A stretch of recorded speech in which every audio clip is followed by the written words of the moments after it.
Welcome to another video, Glam Slammers. All you shredding bad boy golden grey apes out there. Once again, I'm Glamo Sapien, with my bitchin' new setup, and a bitchin' new guitar, and another guitar review for you today.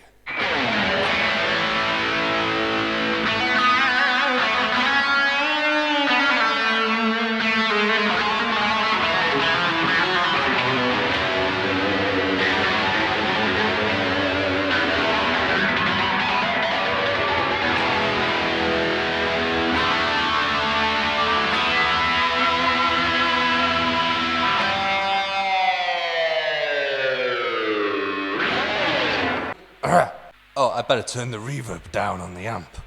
It's been a little bit of time since I got a guitar review up. This time, it's this fucking white shining bolt of thunder. I don't know why I called it that. It doesn't remind me of thunder. I mean, I can play it like thunder. Fast as lightning. This, my friends, is the Fazley Flying V by the brand Fazley, which is kind of a little bit of a lesser known guitar brand. Anybody who's looking for pretty sick looking guitars on a budget, I highly recommend them. The people who make them are a music shop called Bax Music, B-A-X Music. I will get stuff up on screen, so you can find them for yourselves. I got the white model. Yes.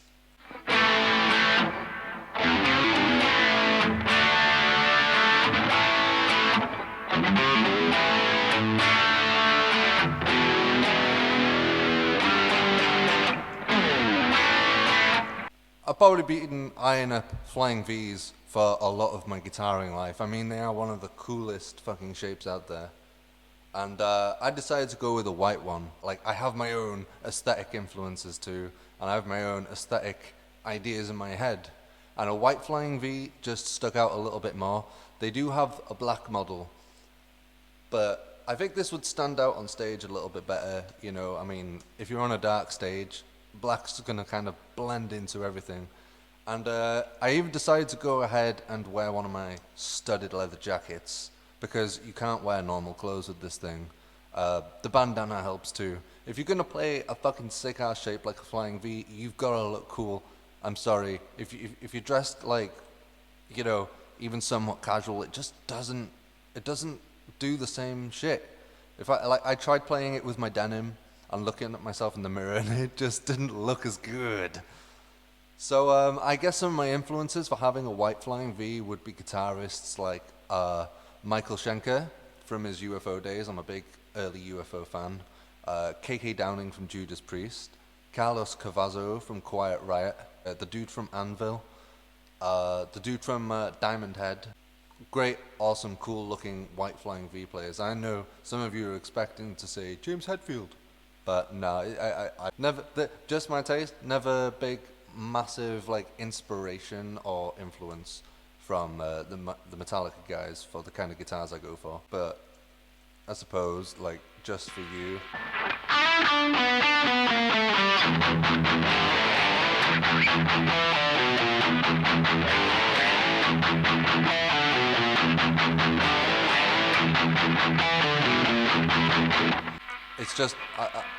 It's just for the couple of guys out there. Wait.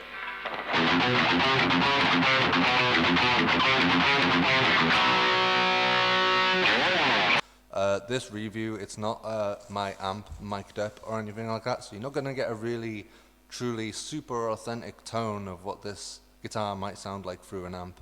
But to be honest, with guitar reviews, a lot of people out there have, like, you know, high production value and shit, and like the microphones are going to make a difference too. So the only real way you can get an authentic idea of how this sounds is if you were hearing it in person, which, I mean, that's the downside of watching shit on the internet, but it's still enjoyable. Now this guitar, I'm going to talk about its playability. See, it has one problem that my Fazley Tiger Stripe used to have, and that's humming. So hold on a second. You can probably hear that humming. The sound I'm getting right now is my pedals into the amp, into the iRig, which is connected to my phone. So you're having a bit more of a digitized, processed sound, and it still sounds good. I love the sound of the iRig, as you've heard in my other videos. But if I was just plugged into my amp right now, and I had my volume rolled all the way down, Oh yeah, like that. I've turned my distortion on, my BEOD Friedman. That's my volume rolled all the way off, and it makes more humming. So I do plan on upgrading this guitar. My friend Sean, who is in some of my Shreddersodes videos, he's going to help me do it. We're going to change the pickups, we're going to change the pots. Because a funny thing with my Fazley Tiger Stripe is we changed the pickup to a Seymour Duncan distortion, and it took him a good couple of hours to figure out the wiring. I don't know what the guys at Fazley are doing over there with the wiring, but they're doing something really weird if it takes an expert a while to figure out how to like just connect the pot the way that it's supposed to be connected. I think there was something weird going on with it, and that's what's causing all that hum. But hopefully when he's upgraded this, it's going to get rid of that hum. There are funny few things with this guitar. This guitar is more expensive than my other Fazleys, the Sunset series Stratocaster and the Hot Rod Tiger, but some parts of it feel actually a little bit cheaper. I'm not going to like completely dismiss it. I would gig with this guitar. I really had to adjust the action. The truss rod needed adjusting because the neck was bowing outwards a little bit when I got it, which like I don't think I've ever gotten a guitar with the neck bowing outwards when I've got it. So I've adjusted that. The truss rod itself felt a little bit weird to adjust. It was very loose in some places, and I had to keep turning it to feel any kind of resistance or tightness. The low E string had some weird stuff. It still has a couple of like weird stuff going on with the tuning where like it sounds out of tune even after I tune it, and I'm gonna have to sort that out. And I have fixed the intonation, so it's not the intonation. I don't know, but I am thinking of even upgrading the nut at the top to a tusk nut. So yeah, I guess I'll just play some licks and tricks, right?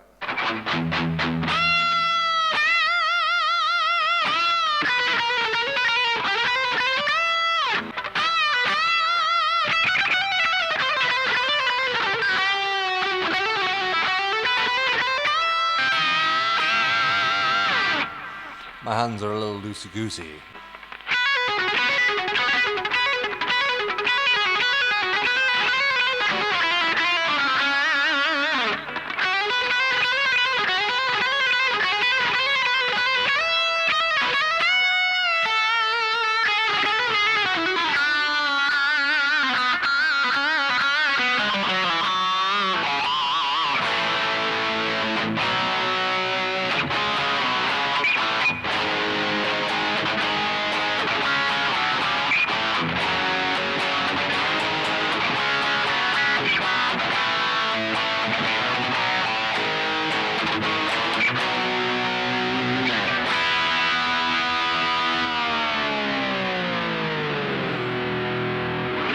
I'm gonna add a little bit of chorus. Turn my chorus up full.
Oh yeah, I guess another couple of influences for a flying V would be Randy Rhoads. Obviously not a white one, but still a skinny guy with a flying V.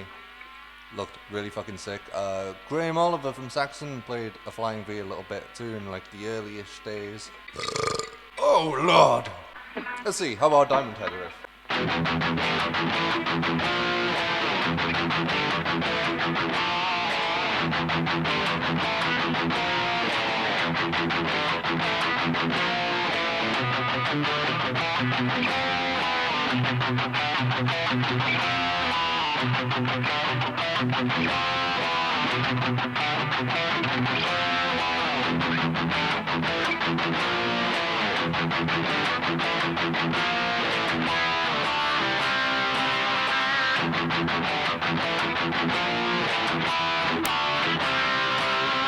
These strings feel very light gauge, like they might have put some 9 gauges on them. Let's go into more about the guitar. I will get the specs up on the screen. When I got the guitar, the fretboard was like really dry, like really dry.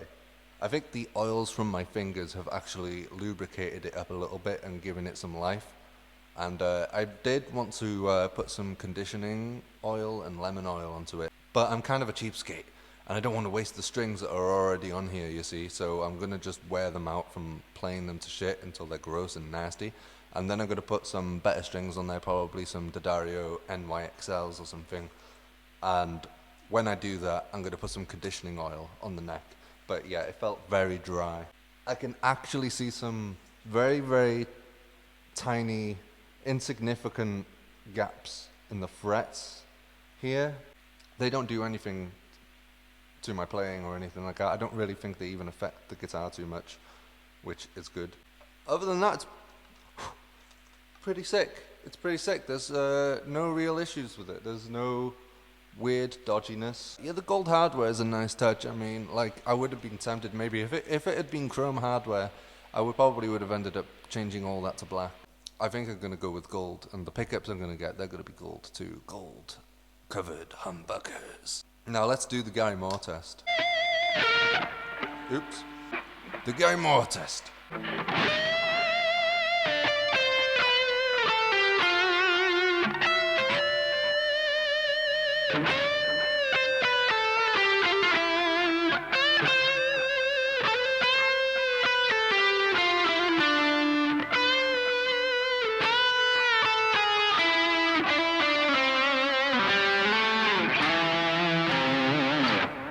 A little sloppy there, but okay. The other Gary Moore test.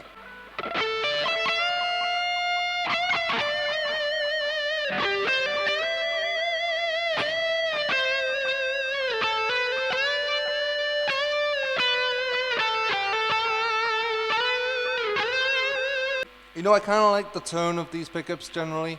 They do kind of sound like they're modeled or based off something along the lines of a Seymour Duncan. They have some of the same tonal qualities, but obviously, you know, they're no-brand Fazley stock pickups, so they're not going to be as clear, as powerful, as articulate. But like general tone-wise and tone hunting, if you've got a good like amp and pedal setup, you can get some like nice-ish kind of tones out of these. Just like I did in my review of the Fazley Hot Rod Tiger Stripe when I was using the stock pickup in that. See, some Saxon riffs.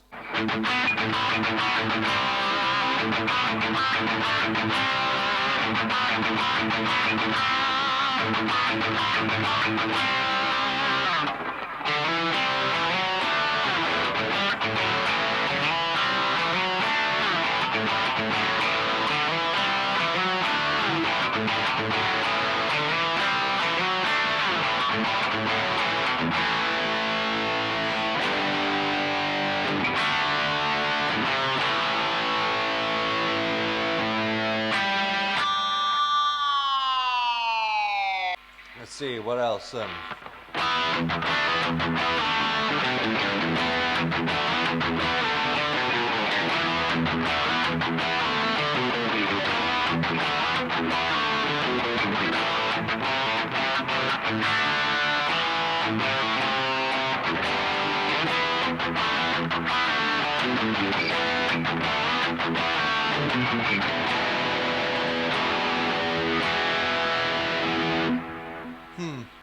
And I don't know if you can tell from the way I'm sitting and playing this thing, but it's actually really comfortable. Like, a lot of people might think like, oh, the Flying V looks really fucking awkward to like sit and play, but it's not. You just hold it in the classical position. You hold it between your knees like Michael Schenker would on stage. You know, I mean, he does that shit standing up. I don't know what his deal is. He just kind of... Dave Mustaine kind of does that too. You're like, you'll crouch down like this, you'll hunch over, you'll have it between his legs, and you'll be like... I guess we will do the stand-up test. This is the stand-up test. You know, you can get down fucking... Oh, the guys from Accept, they have Flying V's too. Can't remember if they have white ones. Pretty sure one of them does, but yeah, fucking stand-up test right here.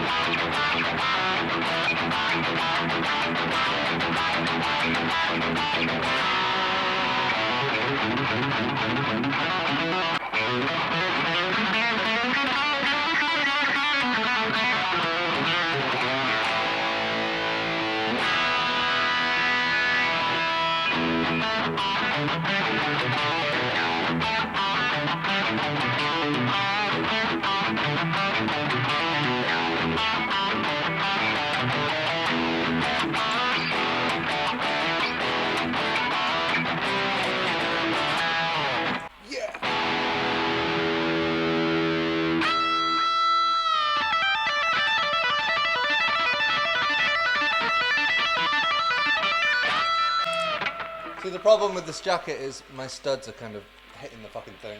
I really need some, like, band to keep my sleeve up or some bullshit, but fucking things falling off all the time.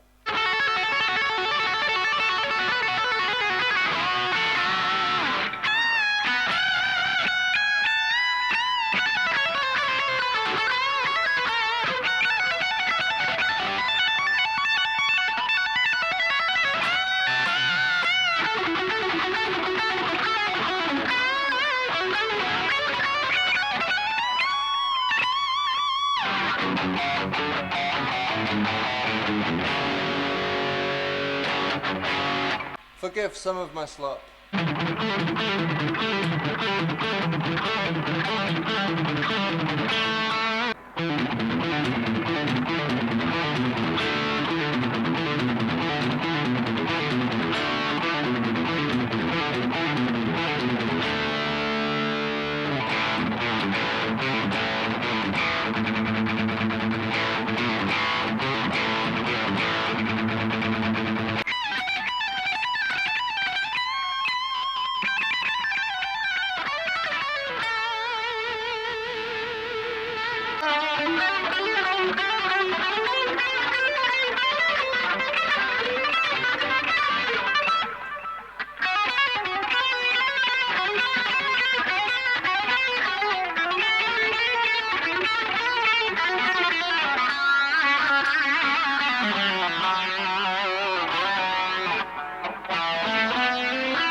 How about another UFO riff?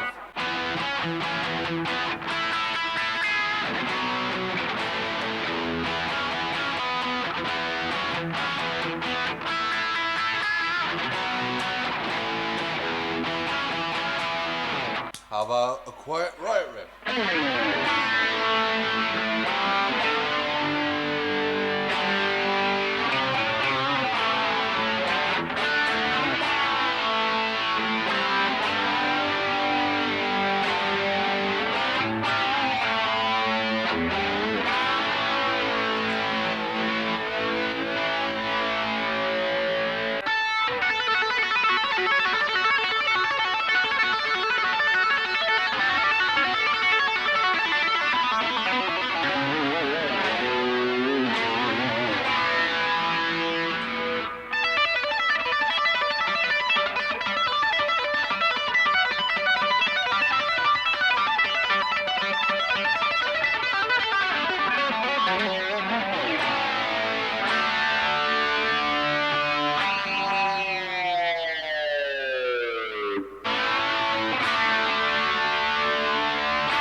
Alright, so that's my Fazley Flying V review, I guess. I really fucking love this guitar and I'm glad I got it. I'm glad I've added it to my bitchin' ass collection. Definitely go check them out. more sick reviews to come and guitar random shorts and probably video game shorts or whatever the hell else I happen to get up. But make sure to subscribe or glamscribe or apescribe. Ooh, yeah! Glamo Sapien! I'm out of here!